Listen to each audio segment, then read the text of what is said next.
All right, so welcome to today's lectures. So today we want to focus, quickly go into customer development. We did go over the, whatchamacallit, you know, identifying the market, going through that whole process. And now in everything, as a product manager, you sit at the intersection of business and the customer. You are the translator or the advocate for the customer. The customer, you're the pulse of the customer, and you have to have a sense of what's going on with your customer group, your product domain. Is part of the knowledge that you have. You also need to understand the people that you, or the user group that you're building for. That is very critical.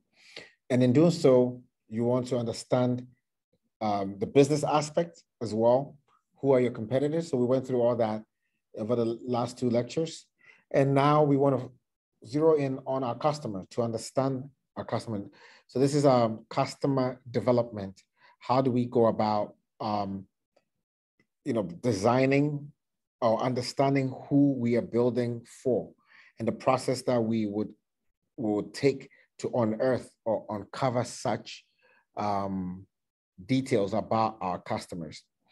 Before I proceed, do you have any questions that from last lectures before I go full steam into this? I do not. Okay.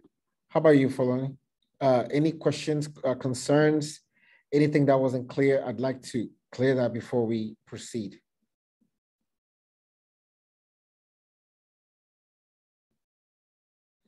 Okay. Typically, I suppose that she's probably at work, so we just have to proceed, or you can just type your response, and that would suffice. All right. So we will begin. This lecture is a bit in depth, and ideally, I'm not sure yet how many. I was thinking about breaking into two, because I'm not only looking to just go through stuff to just check the box that we got it done, but rather to really do good justice to it and make sure that you're really getting everything that it has to offer before we actually move on. So I guess we will do our best to cover everything under customer development, but if there's the need be, then we will consider breaking it into two. Cool. All right.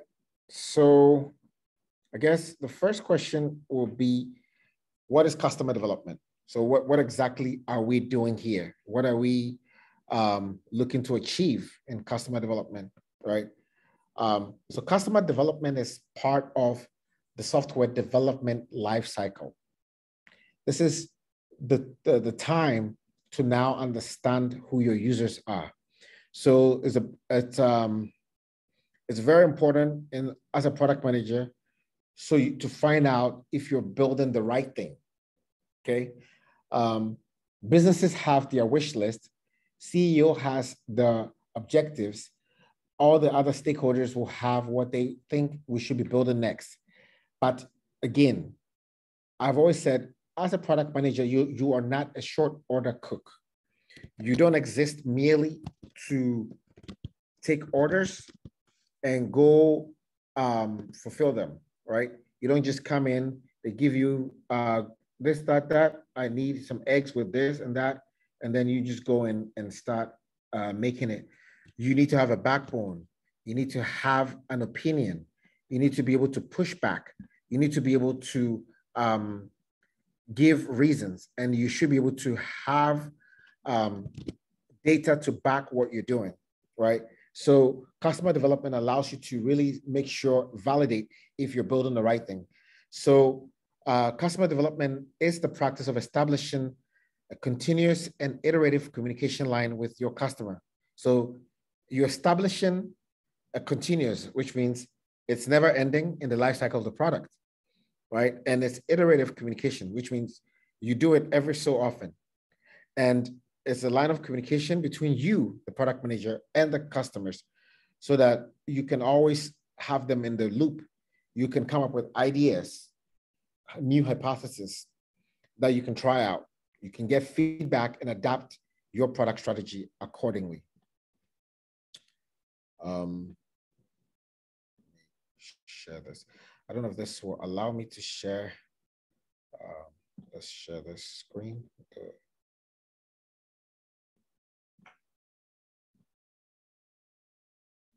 Okay. Can you see my screen? Yes, but I don't see it now. Oh, okay. Sorry. Philona, yeah, we can't hear you. Are you okay? You're not at work, but we can't hear you. So maybe if you want to fix your hello? Wait. Hold on. All right. Cool. So as I was saying earlier, this is the importance of customer development.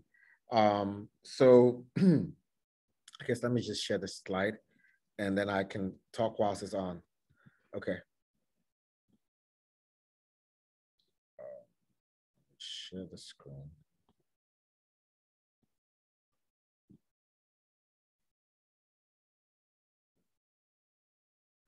Okay. You can see my screen, right?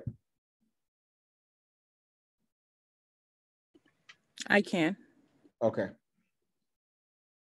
So, yeah, so we were just talking about customer development and why it is important, and the different types of ways you can go about doing this. Basically, being able to understand why customer development is critical. Earlier we did talk a lot about different types of, we dealt with the customer as the business as a doing the market research and making sure that fits what the business, like looking at the competitive landscape, market analysis and all that. That's one side of the spectrum. And then after we're done with that side of the spectrum, the next will be to look at the customer, because product managers, we are in the cog in the wheel. We are covering customer needs, business needs, and technology needs. And in some cases, you have to deal with legal, compliance, and all the 9 years. Sometimes it could be, if you're working in the healthcare industry, HIPAA compliance, HIPAA rather.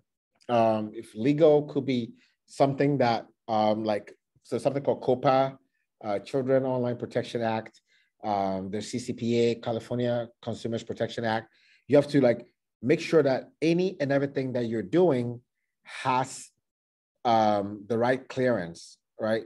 You don't just do things nilly-willy. You have to, because your company could get sued, and that wouldn't be a good thing to happen. So customer development is critical. Understanding who your customers are. There's a method to the madness. Being able to explore and understand who they are, going through the types of interviews, which I'm going to discuss and go a little bit in depth. And I said it is needed because it is critical to the health of the business. As a product manager, you are not a waiter that just gets orders from customers or from business or from every part of your company to just go and get done. And then when it's done, you just return. You need to be more proactive, be able to have a backbone, and be able to say, you know what, I don't think we should do it this way based on this data.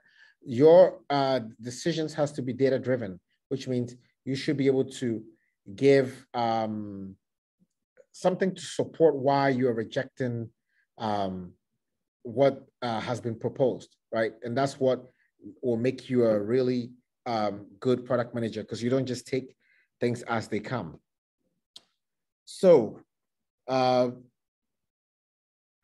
Product customer development is a way of validating the demand for, in this case, we're in tech, so it's going to be software product by developing hypothesis or a hunch or a guess, and then you test them, outside the building means you don't test them internally. You test them by talking to people outside of your corporation so that you can get real answers, because your coworkers, they know Simone, and they know Simone is a nice lady, or they know Shantae, she's nice. They don't want to hurt her feelings. So they are more likely to give you answers that will make you feel good. But that's not what we really want in the long run. If you really want to get valid answers, you want to be able to go out of the building, that is, go out of your business and look for people that you can talk to. But you don't talk to just anybody.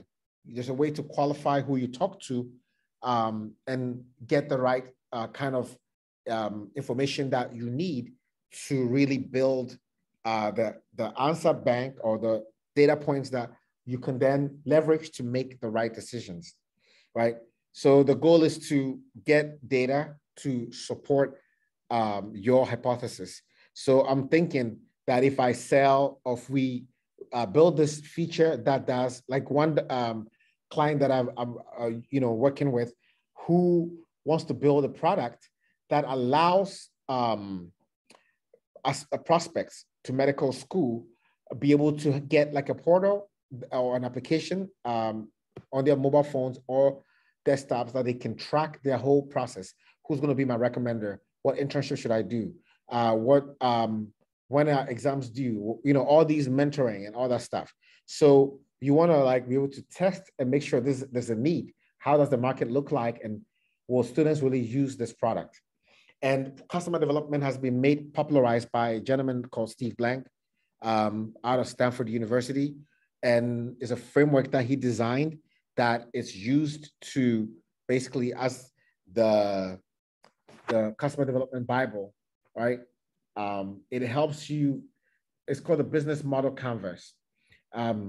You can, look it up. It's pretty resourceful. I don't know if you can see what it says here.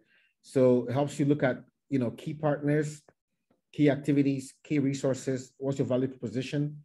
What's the customer relationships like? What are the customer segments? Because, all customers are not the same. What are the channels where you're going to move this product to get where you want to go? What is the cost structure like? What's the cost for acquiring your customers? What's the cost for building the product? And what are the revenue streams? How are you going to make money off of the product, right? And so all these are guesses. You're going to be taking educated guesses, and you have to now go into validate all the guesses. So who are my key partners here? You list them all out. What are the key activities that need to be undertaken? What are the resources at your disposal? Monetary, team size, all that stuff. So you gather all that in like a form that helps you, here's where you do the customer development, and your market analysis all comes in together to now create, something that will really have data points that you can use to validate or invalidate your assumptions.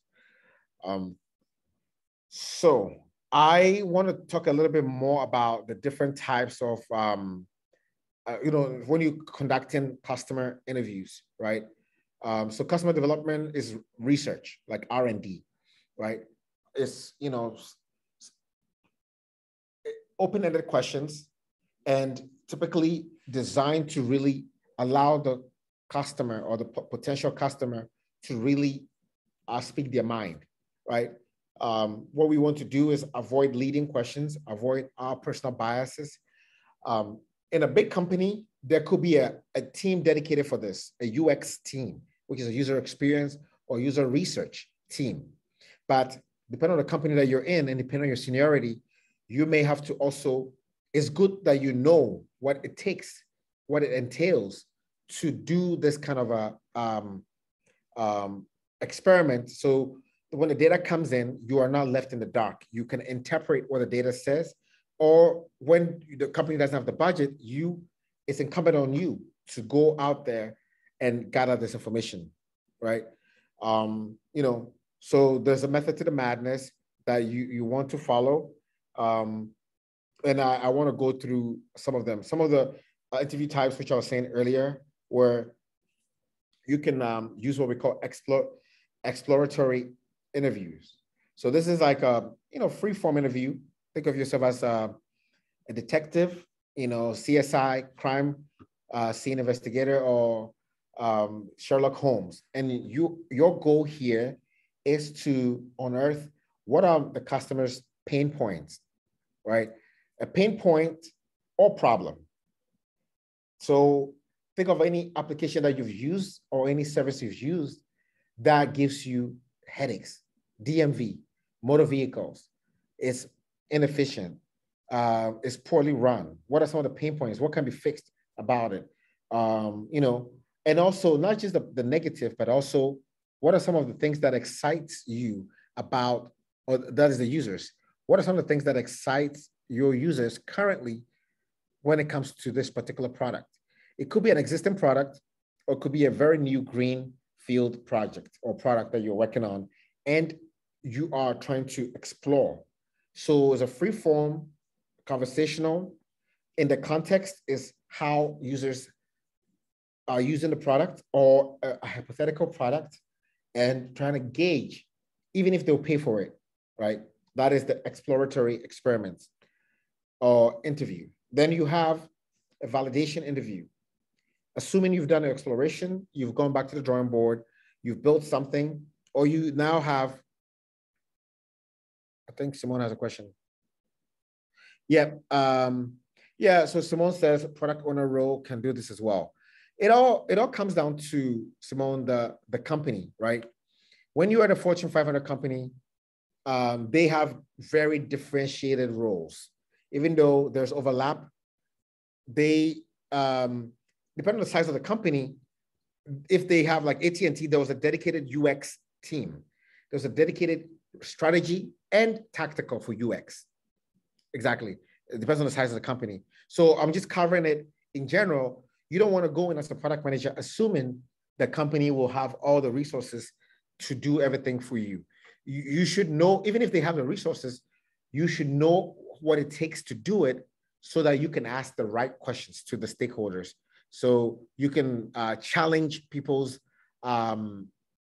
experiments and outcomes, and be able to tell them, hey, it doesn't, I don't think you should do it this way. I think this, what is a hypothesis?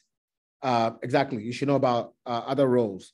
And as Simone was saying, know about other roles and how they complement you, because it's a team sport. You have to know who's in your team, be able to have a meeting with your UX researcher and have very pressing questions, very, very important questions that will drive the conversation, right? Validation interviews, usually after having like a hypothesis, you want to go and validate it. So now we're thinking that 70% of the people will do this, or this percentage of people will do that, or whatever you have in mind as a hunch that you want to test. So the goal here is you want to be able to collect honest feedback from the interview session, right? These kind of interviews are very sensitive to bias. Try to disengage from your own biases about the product, because they're saying that, well, everybody, when you're building something, it becomes your baby, right? To you, the whole world could think your baby is ugly, but to you, it's the cutest thing on earth. So everybody's baby is cute, but people might be pointing out the flaws, and you just have a blind spot because you are just fixated on, it's my idea, I put in so much tears and toil into it, so I'm just going to try and validate it no matter what, right? So you have to be careful not to basically introduce bias in the way you structure your questioning, right? And then there's also what we call satisfaction-oriented interviews. Those are more towards like what we call Net Promoter Score, NPS, or trying to find out parts of your product that are working, right? Or parts that are working or not working. Where are the roadblocks? Because sometimes customers are not able to really articulate where the roadblocks are. They just know that this product just sucks, but they can't really pinpoint where it is. So when you're going through these kind of interviews, you're trying to unearth where it's working. Is it working as intended, or where is it not working, right? These are the areas that you have to look at and be able to address. And then there's also what we call efficiency interview, where you want to see parts of the product that are unnecessary or that is distracting from the whole process for the the customer, because you are the advocate. Your goal is to introspect and to really dig in and unearth what is really what is really the problem, right? And without being influenced by your own biases, right? So you want to create a pull instead of a push, for what you need. Being very tactical, right? Avoid both false positives and also false negative, right? So don't just go for, oh, this thing sucks. There's more to it than it sucks. What about it sucks? Are you considering this? Do you know about this other feature? There's a skill to it, right? Before you can make that conclusion, you have to stay very objective in your questioning and avoid question that will elicit subjective responses, right? Like, this product really sucks, right? What do you think about the interface? It's really hard to use, right? I think to go in and say leading questions like, yeah, this product has a really bad UI. What do you think? You already sowed a seed in their mind that it's bad, it's cluttered. So people interviewees usually want to agree with their interviewer. So avoid sowing that kind of leading questions that will make them say, yeah, I agree with you. Because everybody wants to appear nice. When they disagree with you, it means they're not nice people. So avoid leading questions that will make them want to just agree with you and make you feel good about yourself. When you go for the customer development, you have to make sure that the problem that you're dealing with is really a problem, right? Is it really a real problem or something that is just a pipe dream, right? Does it make sense to solve this problem in terms of the business opportunity? Because remember, it's very expensive. Product managers get paid 6 figures. Developers get paid 6 figures. In any given little team or feature, you're spending about $500,000 to whatever. And if the product has like 10, 20 features, you're spending $5 million to $10 million. It's very expensive to just dream of something and not validate them and just get a team around to build and waste not just the money, but also time, because time to market is critical. So any time spent building things that will not really add value, it's just a waste of both time, resource, money, and you will soon be replaced if that's the problem or that's the case, right? So these are things that you want to look at. Is a customer that you're picking, is it the right profile? Are they really experiencing the problem that you think? Are they willing to pay for a solution, right? That's the customer validation. Is your product a good solution for the problem, right?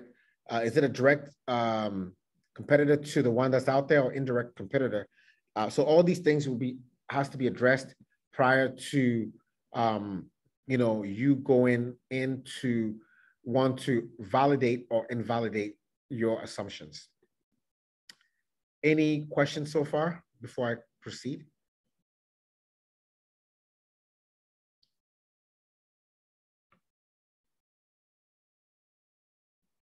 Okay, so I would take that as a no and proceed. Yeah, so validation is that you're using the customer interviews to figure out if your product is needed and if it actually solves a real problem, right? And it also helps you to develop the first version of a product. In this phase, you're using the customer interviews as a gauge to figure out what features you should actually be building, because there's so many features that can be built for any product, but the prioritization, what will inform the prioritization of the features will come from the interviews, because that's what customers are really saying they need, right? And then the iteration is after you do your exploratory interviews and gather information, and then you build a prototype, you validate that, get some more information. You want to now have some features that you want to prioritize to build, and it's a phase. You build, you measure, you learn. You build, measure, and learn. So the whole thing about customer development for you as a product manager is what we call risk mitigation. You want to mitigate risk, but before it gets to, if you don't mitigate, if there's no risk mitigation, that could lead to what? Litigation down the road with your business. Or it could lead to what we call relegation. That is, your product will no longer be serving a need, and people will relegate it and discount it for a competing product. So risk mitigation is to remove all these questions about your product, and also customer development as a product manager is a tool for you to what? As an opportunity for recognition, to recognize things that could be missing in your product development cycle. And that really is critical as a customer or as a product owner or product developer, depending on what title your company or business uses. So that's one of the things that you want to look at. So I just want to, I think I already touched upon the exploratory interviews, validation interview, and then the satisfaction interviews. So these are, usually, and they're not interviews that happen in isolation, right? Some of them can happen in tandem.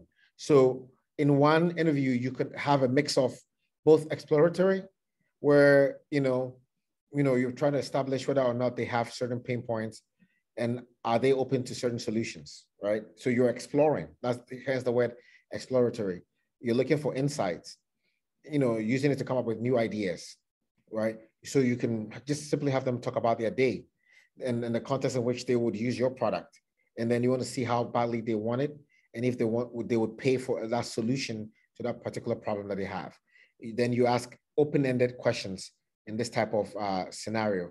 So open-ended questions are questions that are, allow for more responses, and there's no right or wrong answer, right? So people don't feel like, oh, I don't want to hurt your feelings, so I'm not going to ask this question. And they're just going to internalize and just give you what you want to hear, right? And then, we talked about the validation. So that's all like theory. You have a theory, you want to test it out. You want to kind of run a quick scientific experiment to see how people would agree to your hypothesis or not. So you want to see if they'll talk more about their problem, and you want to be as objective as possible. And when you're describing the idea, and you don't want to introduce your idea or what you're thinking about until the end of the interview. And then we talked about satisfaction, which is, getting more insights about what works. Are they satisfied with the product or unsatisfied? Net Promoter Score, blah, blah, blah. Efficiency, what is working, what is not. And you can always mix and match. There's no right or wrong approach. Okay. So in the customer development cycle, there are different stages. There's one we call pre-product and post-product. So you could be part of a company, depending on when and where you join the company. That is, you could come in basically with an existing product. And so in that case, you will be in the category of a post-product. So you'll be dealing with an existing customer base. They know the product. They're easier to reach. So here you're focusing on satisfaction, usability, and pain points, right? We also have what we call pre-product. You are a new product manager. You've been hired. There's a new product that is being built. So in this case, you'll be dealing with potential customers who you don't know, and then they don't know you. These are usually harder to reach. And your goal here is trying to focus on pain points and validating the idea or the hypothesis before you actually proceed. So that would be like the guiding principles for customer development in the different types. So it's for either pre-product or post-product, and the differences. I want to switch gears real quick. And so in each case, whether it's existing customers or if you're doing the pre-product, you do not know who your customer base is. So that requires you to have to figure out how and where to find potential customers to interview, right? So usually the goal is to avoid family and friends. Why do you think so? To avoid friends and family. Because they want to be nice to you. Exactly. If you go ask your mom, your sister, your significant other, they will always say, yeah, I think so. They, we're just trained subconsciously just to be nice, right? So we would always try not to offend. So usually you want to use like forums, or LinkedIn is also a good source. Reddit is a place where they have subreddits on certain topics that you can go into and read and engage with the users there and ask questions. You can do cold calls, which are usually very difficult to do, but heck, you can do as well. Traditional networking, or you can ask for referrals from others, right? So these are all very important. So when it's a new product and you don't know where to find them or find the users, then it becomes really critical for you to be able to, going and try to avoid the bias. Your goal here is you want to do a qualitative research, talking to humans, right? It's something that you should be doing ongoing as a professional, and you just have to know, the whole thing behind your talking is to know who you want to learn from. That is, which customer base you want to learn from. What do you actually want to learn from this particular session? How would you want to get to them? How do you ensure that the session is effective? Because it's not just a mere chit chat or small talk. It's really to unearth and kind of like a social worker or doctor or something. You're just trying to really get to the bottom of what's really needed in that particular scenario. So, either you talk to early adopters, there's people who will take a chance on your product. There are people who, they don't care if it's an alpha or beta. We all train to want to, like, the product comes out and is in beta, so many people rush to want to use it because FOMO, fear of missing out. So we can use that to advantage, where it's like, it's a limited alpha test, or alpha is internal, it's just for a few people. And then a beta is like, it's in beta, it's not fully out yet. Everyone wants to get the insights, get try it out first. And you can use this to your advantage by getting some more insights about a product as you roll it out. And you get free customer advice. They'll give you their insights as to what they think of the product that you're launching. So you can use all this as, early adopters, people who will take a chance on your product before anyone else. And also the people who are called the hyper users, the customers who are heavy users, they are diehards. That's what Apple does to most people. So people have like diehard Apple heads. So they will buy an iPhone, they'll buy an iPad, they'll buy a MacBook, they'll buy an iWatch, anything Apple, the AirTags, they'll just buy it. These are the kind of people that you want to be fishing for when you're looking through all these forums, the back channels, the Reddits, the LinkedIns. It's like you're just doing the full guerrilla customer development, like going out there, just searching. But not everybody is your ideal customer, so you cannot just go in to just talk to just about anybody. So to reiterate, you should avoid first degree. So you should want to always get like 1 or 2 degrees of separations away from people that interview. Avoid mom, uncle, best friend, and all that. If it's rather ask them for another friend, someone who you don't even know that they can introduce, then it becomes more truthful. People will tend to give you the right answers when you ask them, right? So that is when you're dealing with a pre-product. Post-product is very different because in this situation, a lot is known. You've already established a customer base. They're already paying and they're engaging with the product and they have a lot of leads. So with those post-products, you want to be looking for referrals, right? Referrals amongst them. The already engaged customer base, people who are already paying, and incentivize them, give them a discount for this month off, and then a short survey to understand, glean some more feedback from them, right? You have to bribe them of sorts, right, to get as much information. So this aspect of product management is really kind of intuitive, but it's not, it's very critical, and you should be very careful how you use it, because it can make or break your product by identifying who your target customer will be, right? You have to be very clear, who's my target customer, and be very clear what their problem is. That is the problem my customer wants me to solve. And also, what does my customers need? And is it even possible? Is it plausible to be solved, right? What can they solve today? Can I measure the outcome of my customers' wants in order to achieve this, right? And what is my primary customer acquisition tactic that I will use to get users? Who will be my first adopters, my early adopters? And would they be willing to pay? So that should be part of your questioning. But you have to not just ask them if they'll pay. You ask them, with this kind of a service, what price would you put on it? You don't just say, hey, would you pay for this service? Would that be a yes or a no? But if you want to phrase it like, given what this does for you, eliminates having to drive all the way or having to do X and Y and Z, how much would you pay for, what would you pay to have the solution?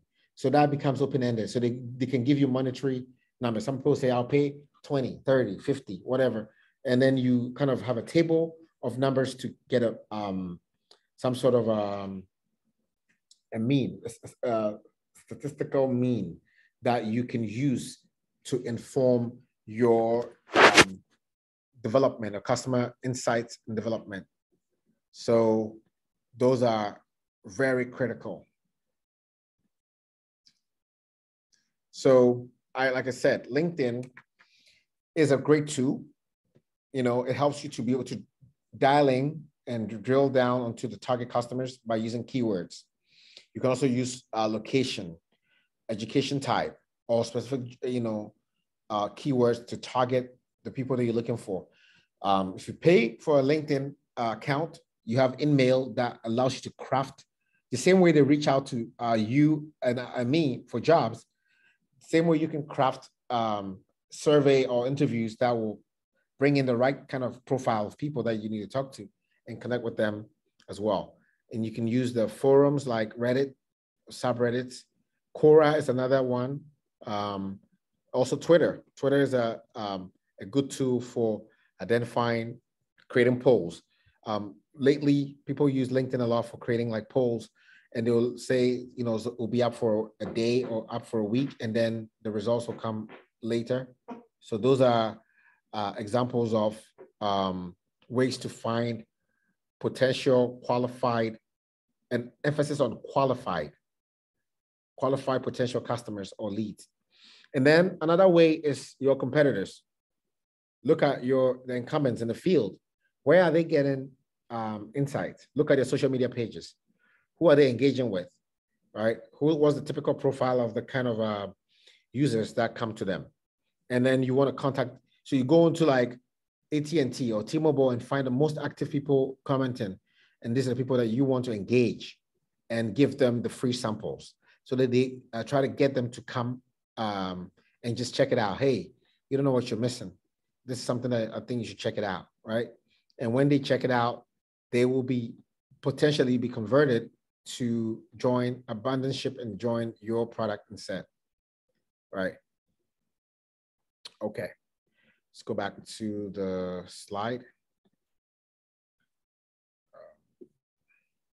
Any questions so far?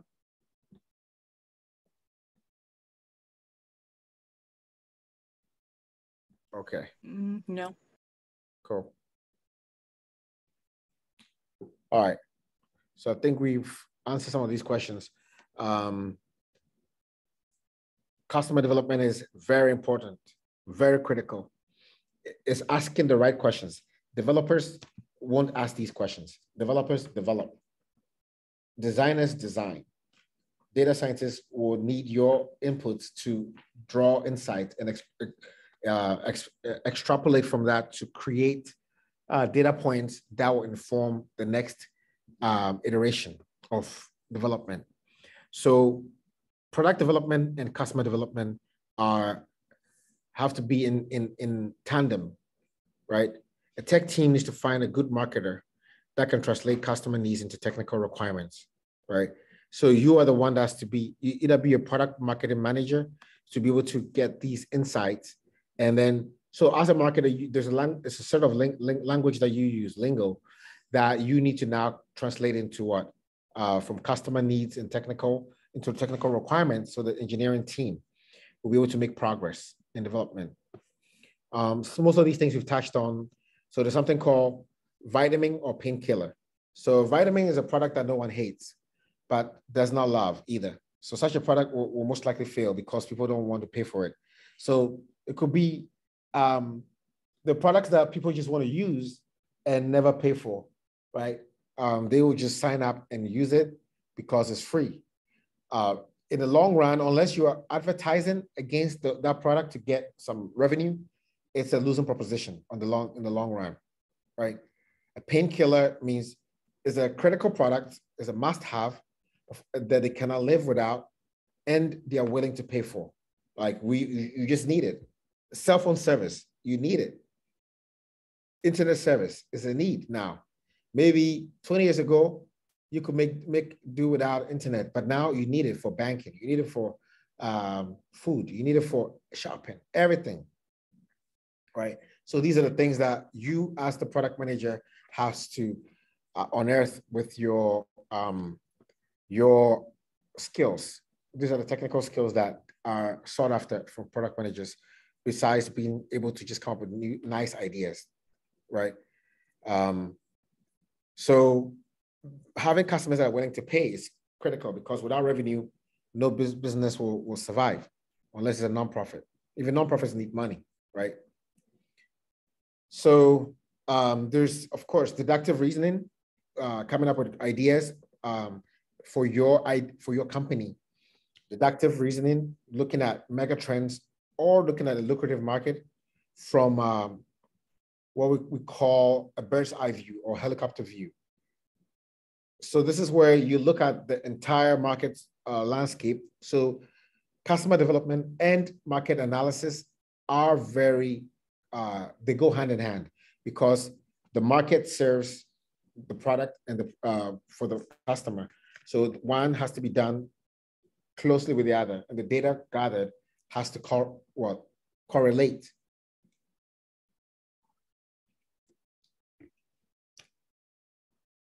So there's you can deduce, there's deductive, looking at trends, looking at niches, new product markets that are coming in. I think last time I did explain that we have what we call the stream wars. Now every streaming company has what we call a plus, Paramount Plus, Hulu Plus, this plus. Everybody's adding a plus to it because they see Netflix was dominating, and they saw the money. Like the pandemic is what spurred this on, because people realized that during the pandemic, Netflix didn't have any problem because everybody was home binge watching shows like what's the name of that Korean show that became so popular? And Stranger Things and Squid Games. Yes. Thank you. People were inside, so they were making a ton of money. Everybody was making so much money, and look at how, like, just being the darling, so many shows to watch. I mean, the pandemic was so long that even shows like what's the name of that? The one with the Lion King, whatever his name is, the guy who had the lions or I think he's in jail right now. I forgot his name. Yeah. So, there were so many of these shows that came up all over the place because people had nothing else to do. We just watch. But then other companies realized that nobody's coming to our thing,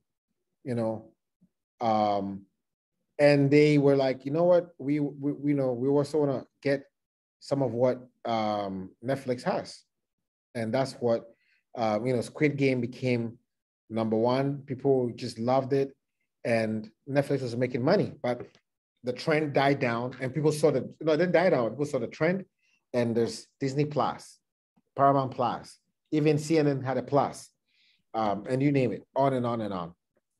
So you are the product's doctor. You put your two fingers, your index and the middle finger, on the pulse of the market. One on the pulse of the market and one on the pulse of the customer, the consumer, and making deductive or inductive reasoning and looking at ways that you can bring insight to the product that you're working on. All right. So, this is just talking about how we all have environments, things that influence us, right? The market size could be for the whole world. It could be for a country. I mean, a continent. It could be for a country. It could be for a town or a city.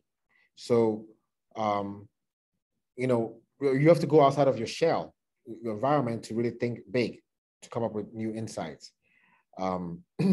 So one thing that will influence you as a product manager is drawing from your domain expertise, the SME, the subject matter expert. So Simone is in the healthcare space. So she can speak very, she can speak to it very well. That is your kryptonite when it comes to this domain. You can dominate in that space.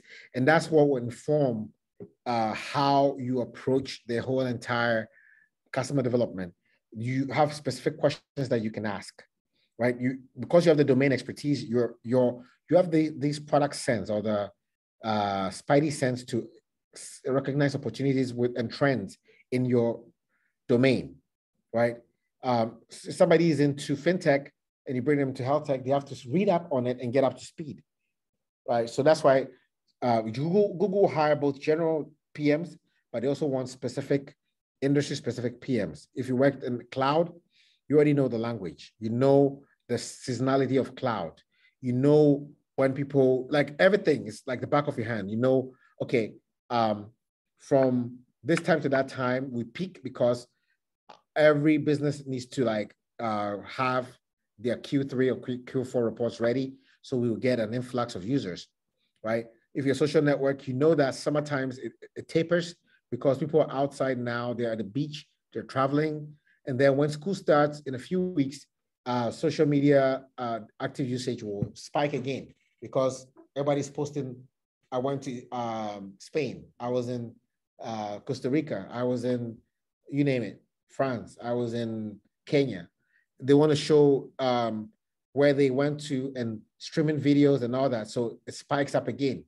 So you need to know, right, your industry, like in and out, so you can speak to it, right? And be able to give your insights into what needs to be done and what needs to go into the whole development life cycle. And you have to also be bold enough to be able to pivot from your original idea. Just because your customer development is now leading you to, you could have an insight to go down a certain pathway, but the results are indicating otherwise. You don't just blindly keep going that way just because, right? It's the data should inform your decision making, not the other way around. You shouldn't make a decision and try to fudge the data to fit that. So when the end result is different from what you initially thought of, you should be able to have the confidence to pivot. Pivot means moving away from one thing to the other. So a product like YouTube, as we know today, I don't know if I told you last time, what do you think was the original goal for YouTube? Dating. Exactly. But an unintended consequences happened, and it ended up becoming it was supposed to be a way to like go on a date and be able to see each other in a video, right? They tried it out, and people like to rather see videos than that. So they had to pivot, and that pivot led to within a year and less than 2 years, a year and a few months, getting a 1.65 billion acquisition offer from Google. So as a product manager, when you let things happen organically without forcing the outcome and being able to pivot accordingly, it can lead, the market forces will lead you to a fortune than trying to just force a narrative, right? And, that's why when you do customer development, you should be very, take away your own biases out of the way. You should, have like a pass-fail type of approach. You're just testing. You're testing the waters, and you just getting insights. Ask open-ended questions. Be very, avoid speculation, right? So basically, you have to be very, very careful with speculations because as humans, we are very, bad at predicting future behavior. But the market always sometimes proves us wrong. Every once in a while, we might have a hunch and it will be the right hunch. But when we let things happen and we avoid speculation, then things will just happen organically. So you don't waste too much time and resources building stuff. So instead of asking questions like, would you like this idea or would you buy this product? That would lead them on to what? Say yes or no. And then you're locked in. So you also want to keep the questions open-ended and always give the room for more answers than just a binary response. Have a guide.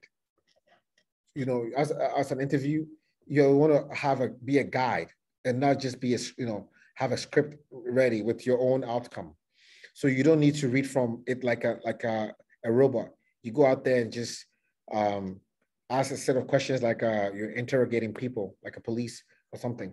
You should be, that's why the agile comes in, right? Be nimble, be free, feel free to veer off, the conversation.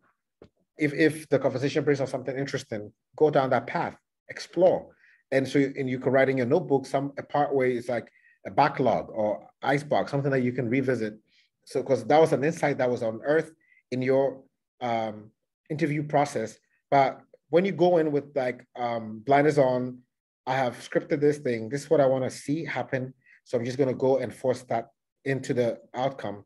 Then you're going to miss a lot of insights. So veer off the conversation when it brings up something interesting. Go into a little bit because it will likely evolve as you learn from the market, and you can unearth new questions that you can ask. But always plan and prioritize your prep.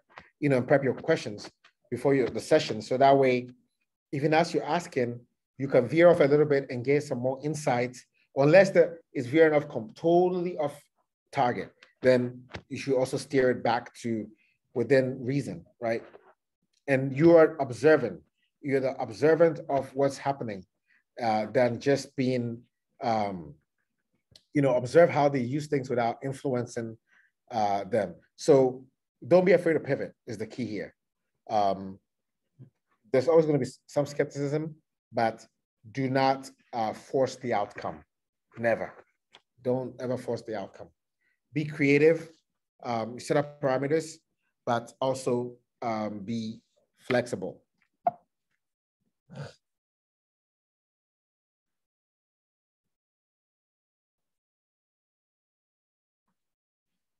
So sometimes you can have an idea that could be really cool and it will give you a false positive and seem like wow, everybody wants this idea and you're so happy and you abandon everything else and you're like, yeah, that's it. This is where we're going.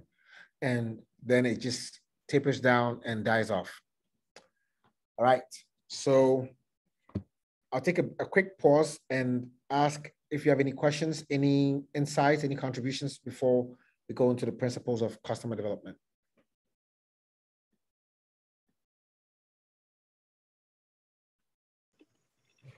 So to sum it up, pretty much, customer development is just pinpointing that customer's needs, right?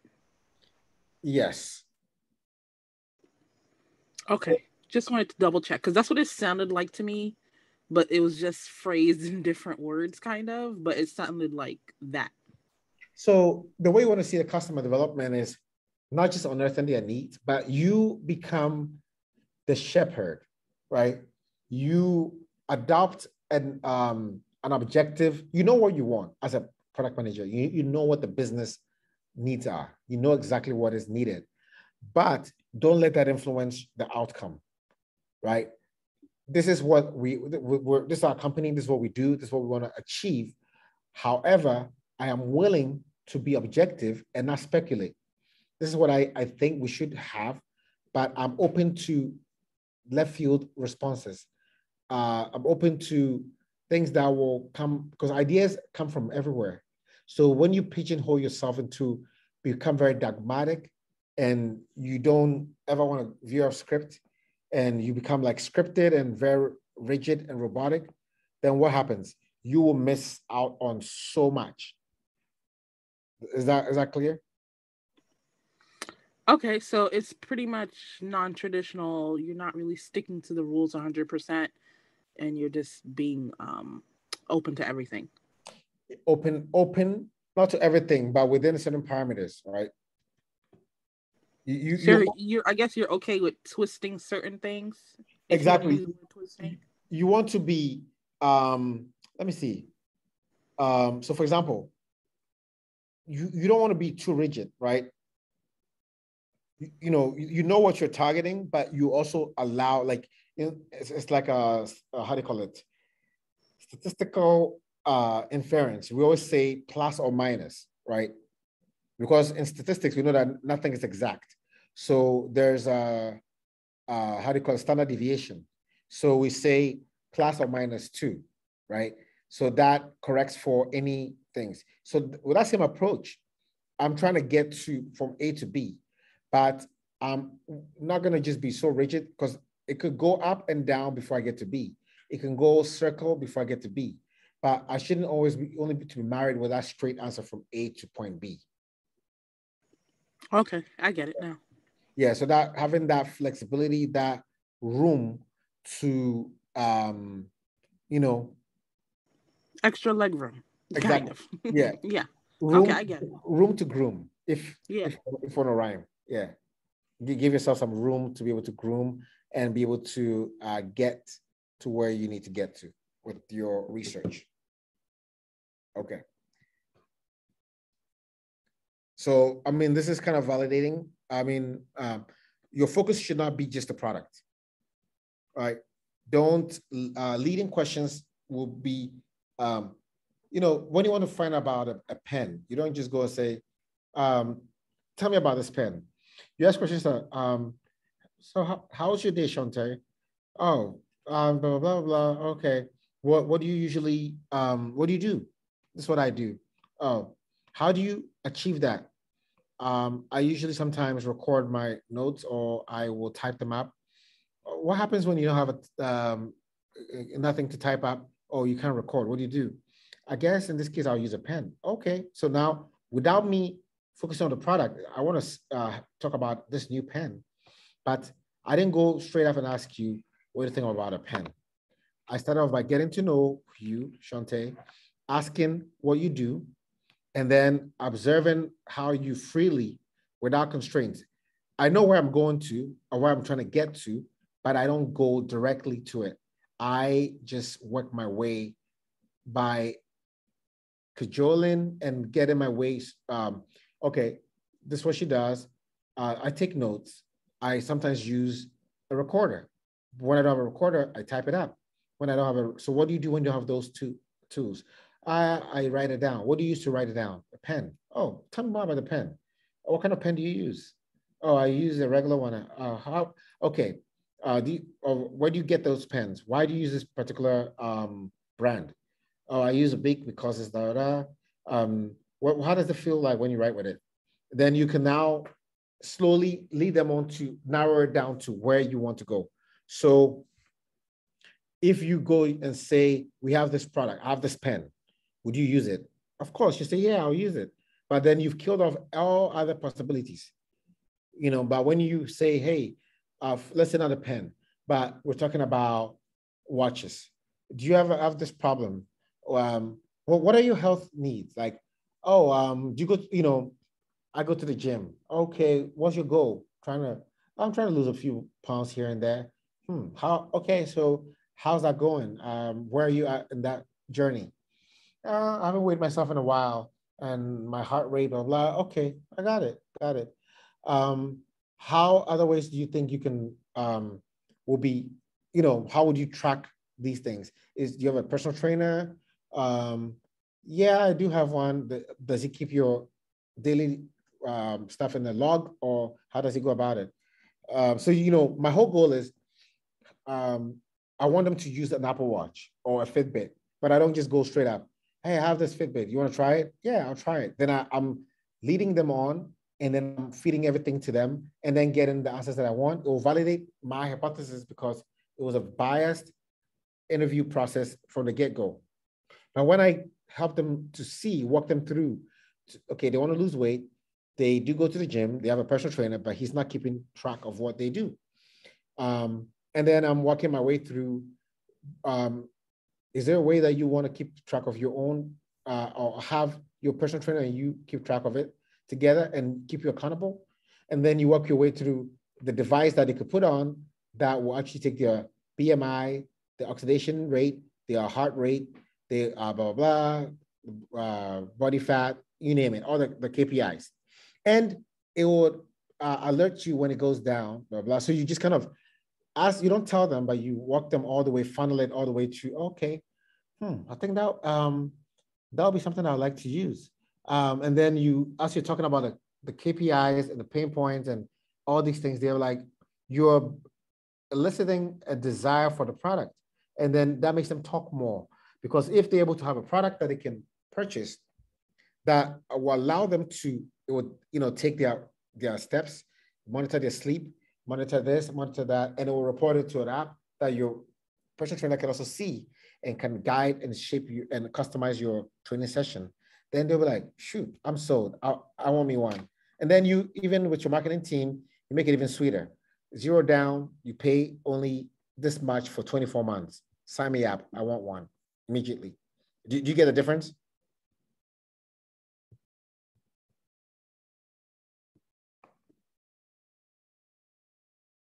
Okay. Yeah, I do. Yes. Sure. So this is where you want to have a listening ear. A lot of listening and less talk. Your goal is not to sell them on a product. You want to guide them. Listen. Don't go there to pitch your new idea. Yes, your idea is cool, but really unearth and find out, right? You're not here to sell. You only need to listen, like be like a social worker or a shrink. You're just a product shrink. You're just listening. You quiet, let them talk. It may feel awkward. But when they're done, you make sure they're done. And then you can ask another open-ended question. Because you're taking notes, because when you listen, you can hear what these things that they're not actually saying, right? And when you're quiet, they will just keep going and rumble on and say more than they need to say. Some may be useless, but you answer and get some details from all that. So don't focus on the product and don't lead them on to what you're selling. Don't pitch to them. Have a listening ear. Listen and listen some more. Take notes and capture the insights and then ask questions. The echoing is when they say something, you want to repeat back to them and say, okay, so you said this, am I right? Yeah, because when you do that, it's a loop, feedback loop to make sure that they actually know what they're talking about. Well, not just know what they're talking about, but they are actually on the right path and they mean what they're saying. And it's not like, oh, no, actually it meant something else. Also, it helps you not to make an assumption, because they might say something and you may have heard it another thing, and then you are assuming that this is what they say. So to remove that bias in that in your hearing, parrot back or echo back what they just said, right? The key parts. Is that right? Yes. And then that means they validated twice, so you know they're on the right path, and you also heard right. So you can then what? Read back to them. Of course, always take notes. I typically tend to record because I want to engage and I don't want to get them to think I'm not listening to them. So I will ask for their permission. Hey, is it okay if I record this? I'm only using it internally to serve as notes. Sure, go ahead. Or no, I'd rather not. Okay, in that case, I'll just take notes. Is that okay? Sure. So ask permissions, take notes, and if it's an audio recording, fine. You can listen to it back, have it transcribed. It helps a lot. Like in my practice, that's what we do. We have a lot of videos. We have recordings with the clients, and that way, nothing is lost. So when they say something else, we can go right back and say, on this date, this is what you said. It's queued up. They can listen, but you can also take notes so you don't forget. So to reiterate, don't pitch the product. Listen, and reiterate what they say to make sure you're capturing what their true intent. Take notes. And when you are talking to people, don't use, again, these are leading, it sounds simple, but it's not always simple. Like these are what we call leading, it leads people to a certain outcome. So if you say, did you do something? They will say that yes or no, a binary response. Would you do this? Would you prefer? Right? That's leading them on. You should really try to be very open-minded as possible. That's the hard part, but it comes with skill, to be able to ask the right type of questions, right?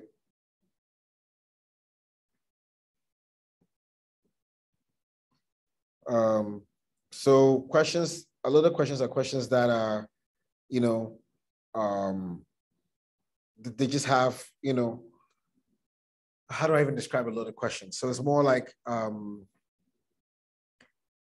subjective question will lead to a subjective answer.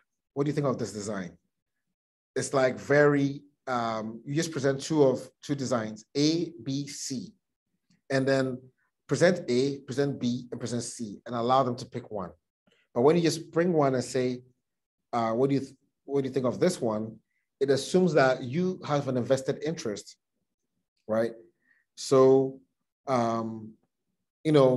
people think like, oh, maybe they've spent so much time on this thing and that's why they presented asking me, what do I think of it? If I say it sucks, I'm going to bruise their ego. So I'm like, oh, it's okay. It's okay. But that doesn't really help, right? Questions like, do you think it's a good design? Do you think it's a good logo? They'll say yes or no. So try to be tactful and ask questions that are, present options and have them just go through and come up with their own solution or answer and response. And you just observe and take notes. Again, avoid yes or no questions. Those are the binary type questions. When you avoid yes or no questions, it allows you to have more conversation and glean more insights. Because yes or no does not tell you enough. So go in with the intent to actually prove yourself wrong. Because I want to be wrong. I don't want to make sure that I'm right.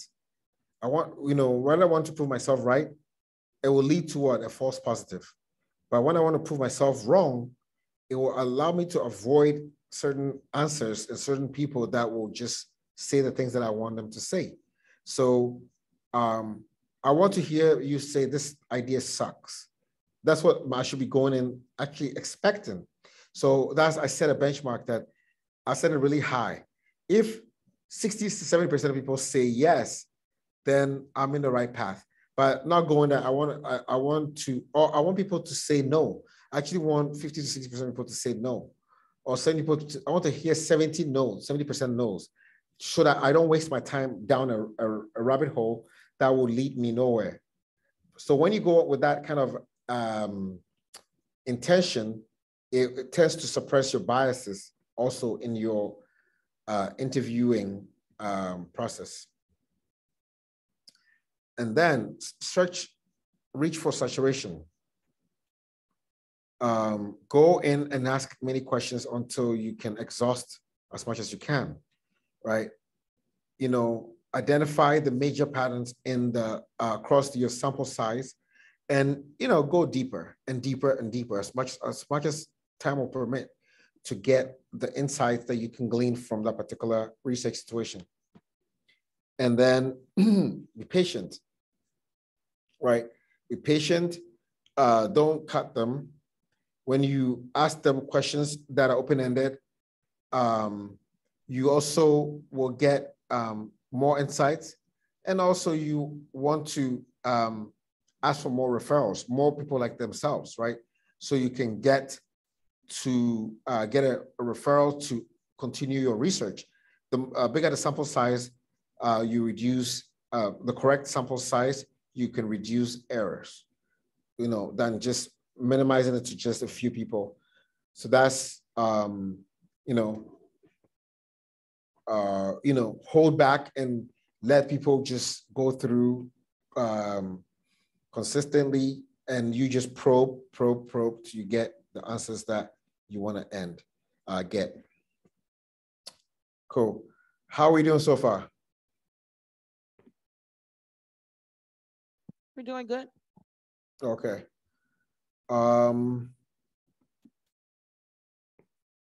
Let's do this.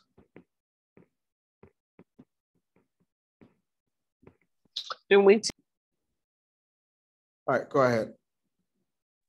The question is, when doing research, are we limited in time or session, a time constraint? Because I know we don't have forever to gather the data. Mm-hmm.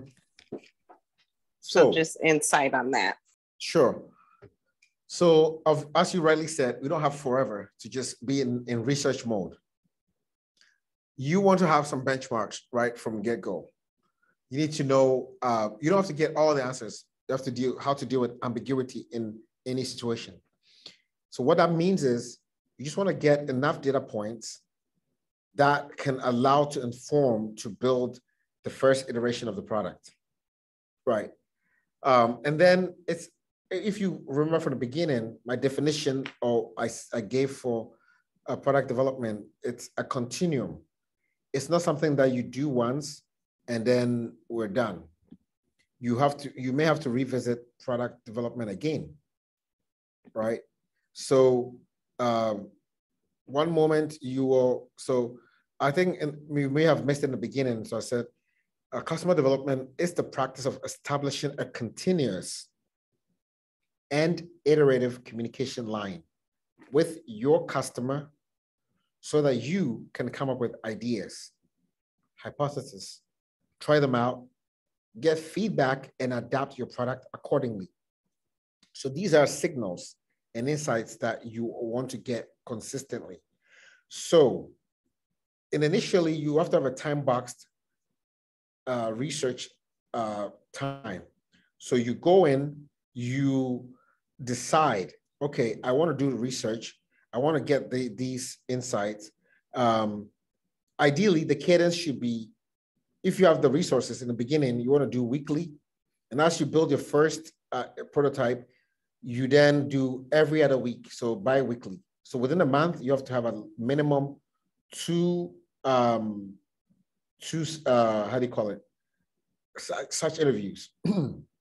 Also, depending on the kind of company that you're at, there could be a dedicated research team. So then that's off your plate. One less problem to deal with. So there could be a team dedicated for that, but you should be consistently and periodically checking in with them because it's a continuous loop cycle. It's part of the product or what we call the software development life cycle, SDLC. So it shouldn't be something that is done in isolation. It should be something that has to be incorporated into the process that you undergo. So in short, you don't do it once and forget, but when the first time might take a little longer because you should say, okay, we're not going to take a whole year to get a data. We have 12 months in a year. We're going to use the first month or first quarter to do research if it's the first brand new product. But the first quarter will be a little too much. So we use half of like a month is fine, a month and a half, get some insights quickly so you can actually build because you don't want to just spend too much, just research, or planning. Get some insights, use your discretion. We did run research for 2 weeks. We got this wealth of information. Quickly introduce that. We got the next set of research and then boom. So it's like in, out, getting the information. And then if the information should inform what you're building, not just getting information to get information. You get the information and then you introduce it to the team, prioritize it, and come up with an MVP so that they can test that MVP in the new product with the customers and get more data points and then reintroduce it to the next one. So it's creating a feedback loop that will, your product can adapt accordingly. You can get new hypotheses, new predictions that will be validated or invalidated so you can then build the right things. I hope that helps.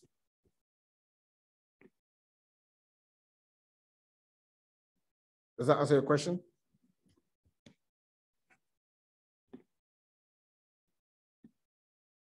Yes, it does. Thank you. You're welcome. Yep. Okay. Yeah, so that really will help a lot when you have that, you have that loop, because that loop is gonna be your source of data, your data stream.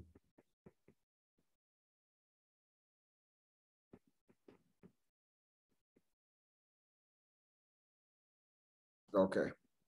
Any more questions before I proceed?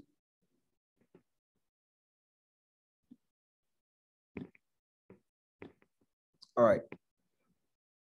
So we still have some time. I think we can get these in. So 5 barriers to customer development. So thinking that when you build it, they will come. So you don't need to do any research. I have this idea. There are 300 million people in America plus.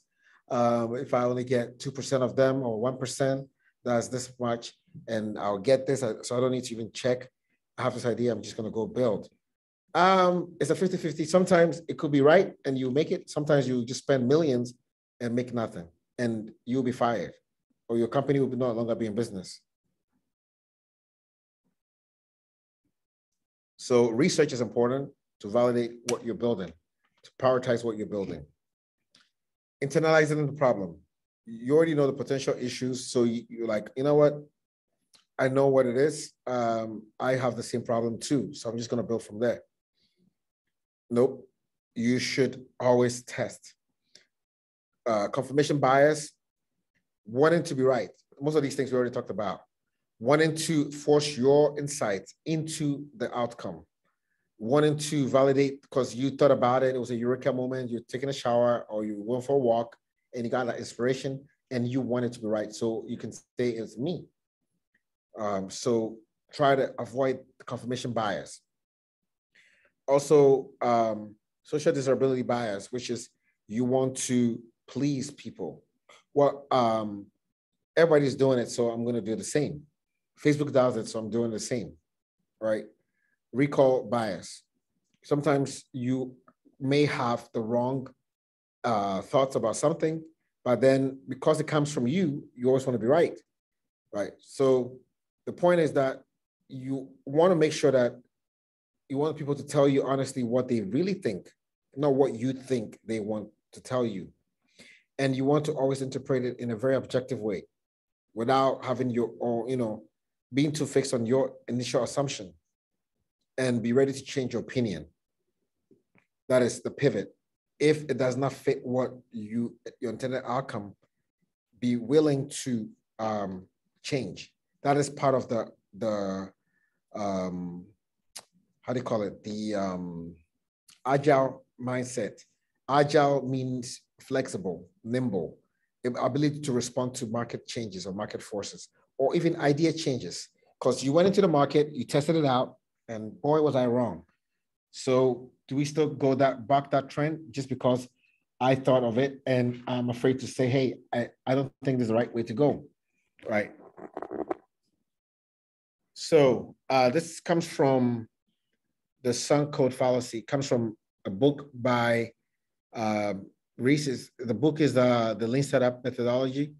So basically, people tend to stick to bad choices because it costs them a lot, time and effort. So it's like the ship is sinking, but I paid so much for it, so I'm not going to give it up. So they just, keep at it. Being able to cut your losses quickly and realizing, let me pivot and move on to the next thing can save you a lot in business and in life. You don't want to be in a relationship that is clearly not going anywhere. It's not, it's done.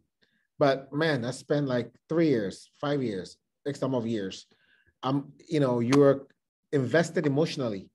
You want to be rational than emotional in your thinking when it comes to product, right? So just because you wrote a lot of code and everything's worked and now it's no longer working, you're not married to it. You should be able to change,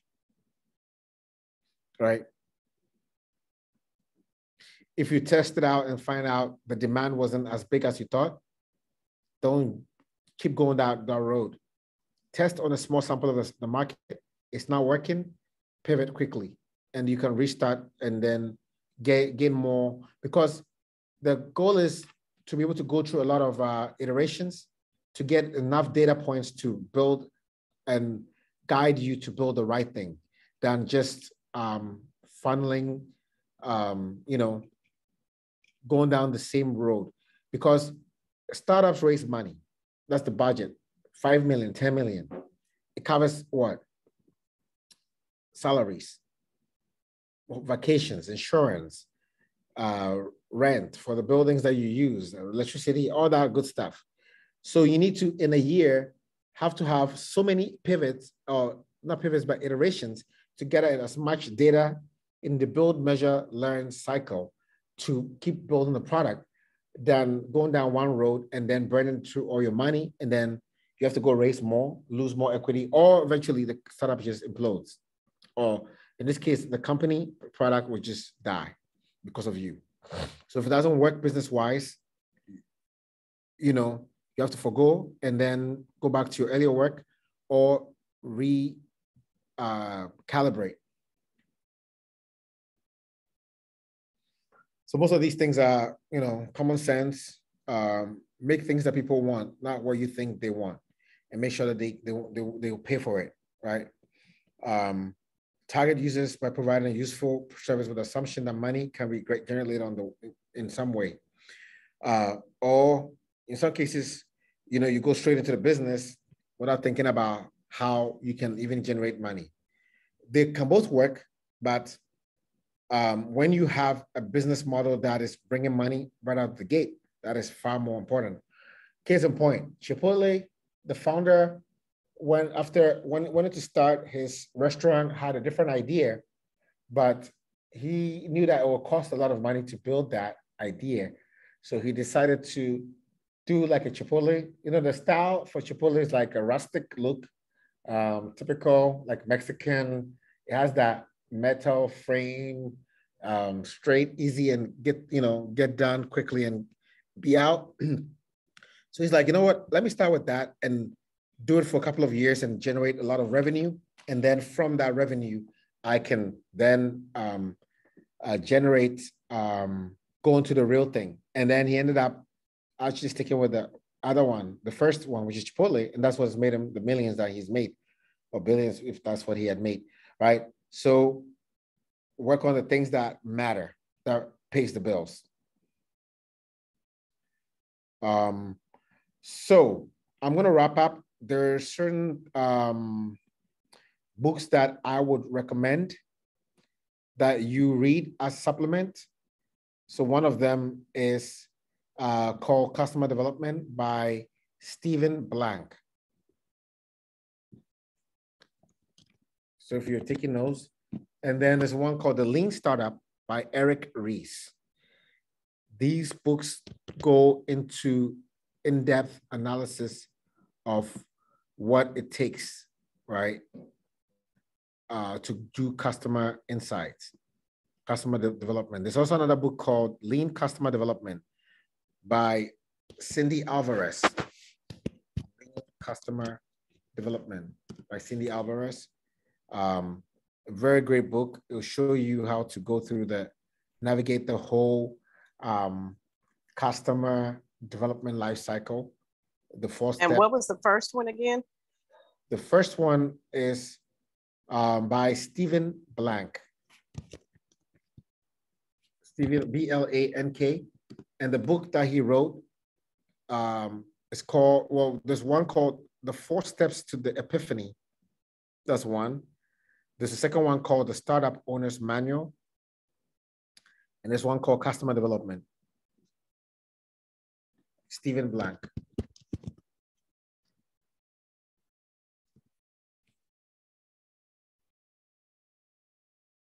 And then Lean Startup by Eric Ries.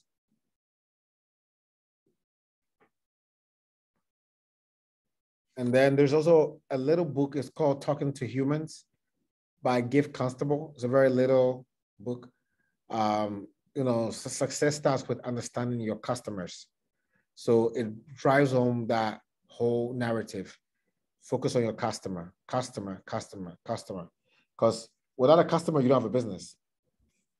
You just have a nice hobby, which will not pay the bills, right? And you want to make sure the reason why you make customers primary is because they will give you the insights to build the right product. And that right insights will inform what you build next and next and next, and you stay in business. So you can go through different iterations. The more iterations you can go through, the more cycles, the more you increase your bet of staying in business for long.